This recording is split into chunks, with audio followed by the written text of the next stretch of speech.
Programang ito ay rated SPG, striktong patnubay at gabay ng magulang ang kailangan.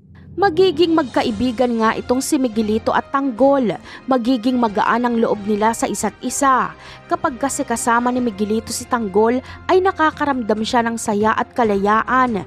Hindi tulad kapag pamilya niya ang kasama niya ay puro pagpapanggap at kontrolado pa ang kanyang mga galaw. Bilib si Miguelito kay Tanggol dahil hindi kayang kontrolin si Tanggol ni Ramon at Don Julio.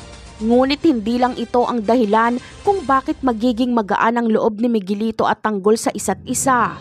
Dahil ang totoo ay magkadugo sila dahil pamangkin ni Miguelito si Tanggol.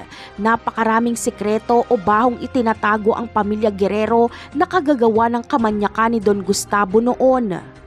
Si Jackie na ina ni Miguelito ay isang bayaran noon. May nangyari sa kanila ni Don Gustavo at noong nabuntis si Jackie ay iniutos niya dito na akitin si Roberto.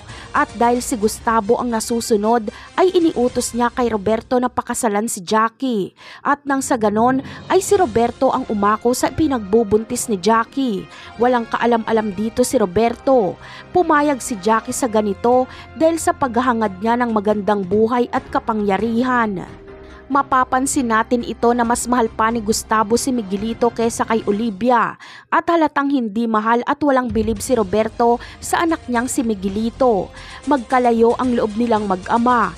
Kapansin-pansin din ang sikretong tinginan ni Don Gustavo at Jackie at naggingitian sila. At itong si Olivia naman ay posibleng anak ni Pilar sa ibang lalaki at hindi si Gustavo ang ama. Malayo kasi ang loob niya kay Olivia. Kung anak nga ni Gustavo si Miguelito ay kapatid ito ni Marites dahil si Gustavo ang totoong ama ni Marites, kaya pamangkin niya si Tanggol. Talaga nga namang napakaraming kakaibang sikreto itong pamilya Guerrero at konektado ito sa buhay ni Tanggol. Lahat ay gagawin ng mga Guerrero, wag lang umalingasaw ang kanilang baho.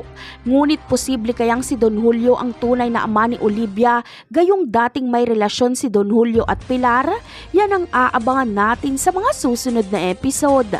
Paalam!